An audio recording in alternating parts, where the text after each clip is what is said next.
Assalamu alaikum, everybody. I'll wait for some people to turn up, inshallah.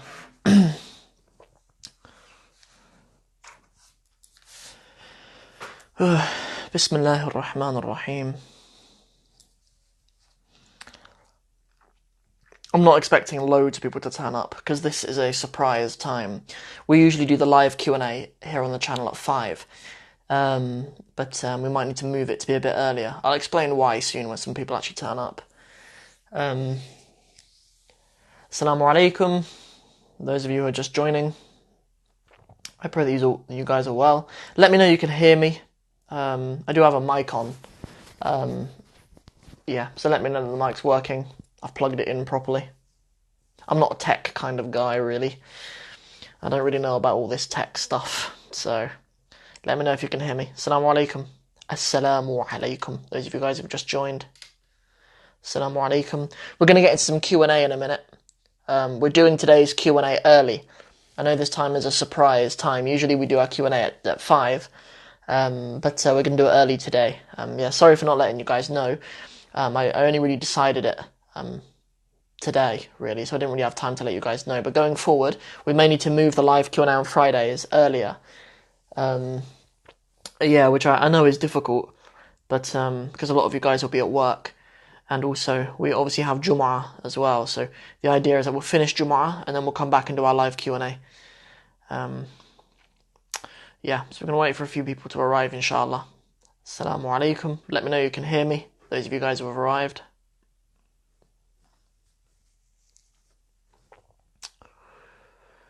Wa alaikum assalam. Wa alaikum assalam. Give me a thumbs up just to let me know that you can hear me. Whilst we're waiting, let me know where you guys are tuning in from. I know that the majority of the followers are here in the UK.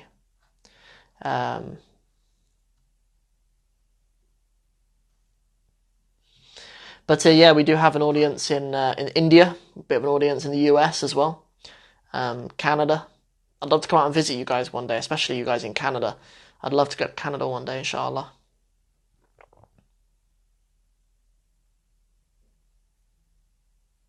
Alhamdulillah. Utah, nice. In my head, I can't actually picture where Utah is. Sounds like it's somewhere in the south. But I don't actually know where Utah is. Cool. Okay, so we're doing our Q&A. We're doing our weekly live Q&A. We're doing it at this time rather than at 5 p.m. because I'm hosting a show on Islam Channel tonight. Yeah, some of you guys may or may not know that I've started hosting the Recite show on Fridays. Well, I've done it last Friday and this Friday. I suppose that's a good reason to assume that it will be on every Friday, but we'll see how it goes. And you know, I need to drive to London to do my show at 7, and it means that I can't really be live at 5, so we might need to do this time earlier. And I suppose that it works out quite well for you guys who are east of the UK, because it's later for you guys anyway, so it works out well. Yeah. Khair, well, I have some questions anyway. I have some questions in front of me that a couple of students have written in with. So we'll get started on them, inshallah, just so that the answers are out there in the world. Any of you guys who need to run off anyway, you need to go and do something, don't worry, I'll put this video on YouTube as well when we're done, and it'll also be on my Instagram for the next 24 hours, inshallah, so don't worry if you need to go, you can catch up on it. Cool, so, yeah, so that is the reason. I wanted to let you guys know the reason that the time for the live Q&A needs to change, and that's that I'm hosting a live show on Islam Channel. Tune in, inshallah, 7 p.m. UK time. I'll be hosting the Recite show. It's just a show where people call in, practice their recitation of the Quran, and then whatever sheikh that we have with us corrects their tajweed mistakes and stuff. I'm just the host. Yeah, I'm just the host. I just introduce the sheikh, introduce myself, take the calls and stuff like that. It makes me so nervous. Live TV is so different to YouTube and Instagram and stuff. It's a whole different game, and I'm not very good at it, to be honest. I'll get better, inshallah, but honestly, it's like it takes up my whole day because I'm so nervous. Like right now, sitting here, I've got like butterflies in my stomach, even though it's like 5 hours away. Do you know what I mean? So yeah, I get so nervous. It makes me tired, makes me feel sick. Anyways, let's not let that distract us from doing this. So, I had a couple of questions. They're both in reference to the 60 Steps program, which is absolutely fine. I can answer them publicly for you guys too.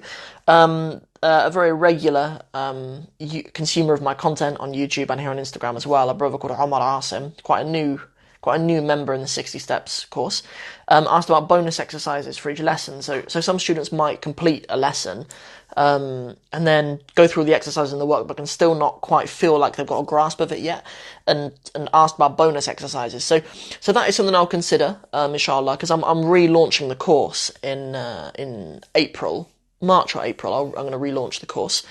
And that's something I'll consider. I'll consider putting some more challenges in there, or even just more in each one of the challenges. Like there tends to be just like sort of 3 to 5 questions in each one of the challenges.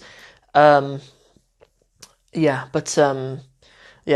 maybe I could have like 10 or something. Do you know what I mean? Like I could consider just doing a lot more of them, or just a bonus sheet. Yeah, we could do a bonus sheet. But in the meantime, you don't need to depend on me doing that. Like if you understand the concept, you can just write out your own sentences with it. Do you know what I mean? If you understand the concept itself, that's the most important thing. And then you can just kind of create your own drills and stuff anyway. Actually get to using it. I think the biggest barrier for most people who learn Arabic is that they're actually not in an environment where they need to use Arabic. And there's only so much that me as a teacher I can provide you with. Obviously, like, I can't sort of hold your hand and take you around a market in the Arab world and say to you, say this to the man, and then when he says this back, then you say this. Do you know what I mean? Like that whole journey is the responsibility of the student. So the students really need to be in a position where they understand why they're learning Arabic and to put themselves in an environment where they need to use it in real life. And if students make the effort to do that, then everything in the whole 60 Steps program, it will feel like a 600 step program. Like you'll learn so much more if you do that. Next is a sister from the US, who has a question as well. So lesson 6 in my course is about the pattern fa'il. When we use the fa'il in Arabic, we're talking about the active participle. We use the word fa'il for the subject of a sentence as well. You know, like we have kind of the pattern fa'il, which is like the doer of a verb. So if we have a verb like kataba, a katib, you see how fa'il is katib. We use that same vowel pattern. That is like the doer of the kataba, i.e. kataba means writing. A katib is a writer. So that's kind of one use of the fa'il, and that's one of the aspects that I teach in lesson 6. The other aspect is that the fa'il is the term that we use for the subject of a sentence. So like if we have a sentence like جلس الرجل في المسجد, yeah, we'd say like the rajul is the fa'il of that sentence because he's the subject, right? We're saying جلس الرجل, so it's the rajulu who's doing the jalasa. But the question that the sister had was, if that's like the noun that comes from the verb, why is it that when in my workbook, I have one in front of me, I'll demonstrate what she's referring to for those of you who aren't her and maybe don't understand the question. So in the workbooks, we have vocab lists, right? Okay, so let me show you one, for example. Let me find one. One of our vocab lists. Okay, yeah, so in the vocab lists, whenever I quote a verb, we'd always have like the verb khafa, yakhafu, and then the noun khawfun. We always do it like that. Like whenever I quote a verb, I'll always give you the past tense, the present tense, and the noun. And the sister's asking, well, we know that the active participle of ba'a yabi'u is ba'i'. So why does it say ba'i' here? The answer to that is that we're talking about two different things. The active participle isn't the noun. So what you're confusing here, sister, is the difference between a seller and the word selling. Like the word bay' is just selling, the selling of something, but a ba'i' is a seller. So that there are two different things that we're talking about. And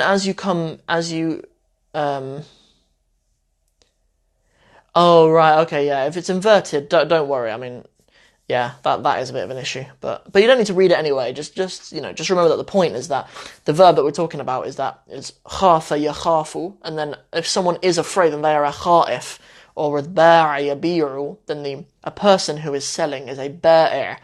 But so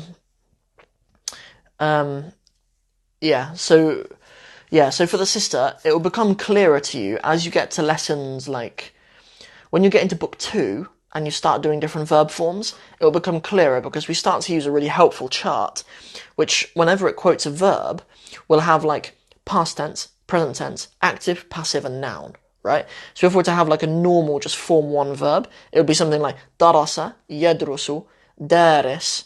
We never use that, doesn't really mean anything. And then madrus, so like he studied, he studies, studier, studied, and then the word dars, which means a study, or dirasatun, which means studies, right? So we always do that, and then in like a form 2, we'd have like sallama yusallimu, musallim, musallam, and taslim. When we learn to work through all of those like that, it's a really helpful table. And you guys who are on the program will memorize it and will be able to use it at will. So that'll answer your question, inshallah, for the sister. That'll answer the question. Do any of you guys who are watching have any questions on top of that? If you guys have any questions, stick them in the comments now. I'll stick around for a minute. I'm going to have a coffee, so I'm going to stick around for a minute. And if you have any questions, just stick them in the comments now. I'm not expecting a lot of people to have questions because this live was a surprise. Put it in your diaries that next Friday we will do our live Q&A on Instagram at 2. Put that in your diaries, inshallah. Our Instagram live Q&A from now on will be on Fridays at 2, and we'll try to make that work.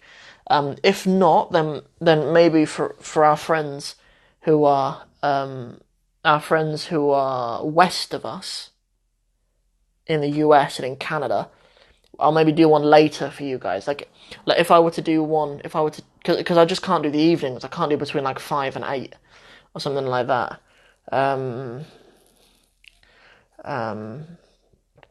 Translation of the word high, عالي. You can say like a mustawa, a level, mustawa عالي, a high level. عالي.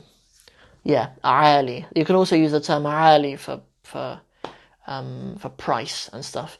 Be careful of it though, because it's one of those words that sometimes appears as غال. As عال, sorry.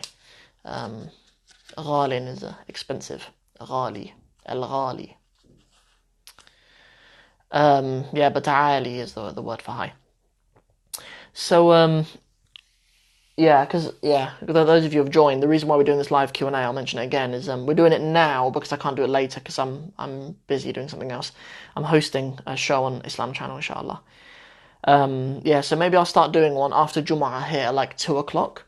Live Q&A if you guys get your questions in. Those of you who live east of us, those of you who live west of us here in the UK, you can get your questions in if I do another one later, like after I finish the show, or like 8 p.m. or 9 p.m. or something. We can see if we can work that out. But I would like to carry on doing a live Q&A every week. We do a live Q&A on Sunday, by the way. On Sunday evenings, I do a roundup of the week, and I do an opening of my newsletter. My newsletter is called the Arabists Digest. I post it out to Arabic students all over the world on their Sunday mornings. And if you guys want to be part of it, just go to my website and put your email address in, inshallah, and I'll send it to you as well. And then after that, because it's on YouTube and there's a bit of a bigger audience on YouTube, there's usually questions afterwards. So I always answer Q&As.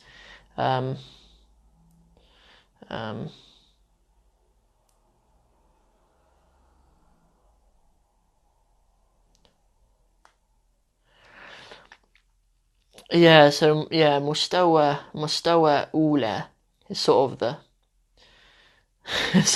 the first level. Yeah, you don't tend to say that. Use the term عالي. Yeah, that literally means high.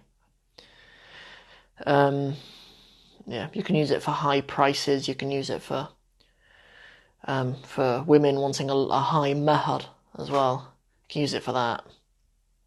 That tends to be a problem for the Arabiyat, for the Arab women. When men want to marry an Arab woman, sometimes they want a very expensive mahar. That's a big mushkila for the brothers. Anyways, we'll sign out then, inshallah. There's only a few of you who have joined me this afternoon, so we'll call it a day. Um, yeah, a'la is from the same root, but it's just that's the tafdeel.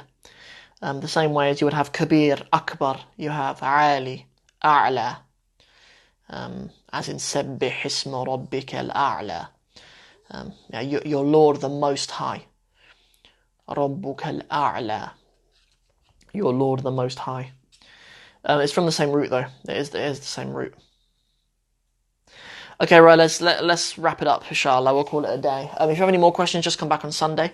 Yeah, Sunday evening. It'll probably be late. Late in the evening here in the UK anyway. Probably something like 9 p.m. or something. We'll maybe do like 9 p.m. until 10 p.m. I try to do it after my son's gone to bed. Yeah, so come over to the YouTube channel on Sunday in the evening time here in the UK, I mean, and bring any of your questions then, inshallah, and we'll talk through it then. Okay, guys, we'll sign out, inshallah. Thank you very much for joining me. Tune into Islam channel tonight if you want to see my face 2 times in the same day. 7 p.m. UK time, recite show. Maybe see you guys then, or if not, I'll see you on the YouTube channel soon. Assalamu alaikum wa rahmatullahi wa barakatuh.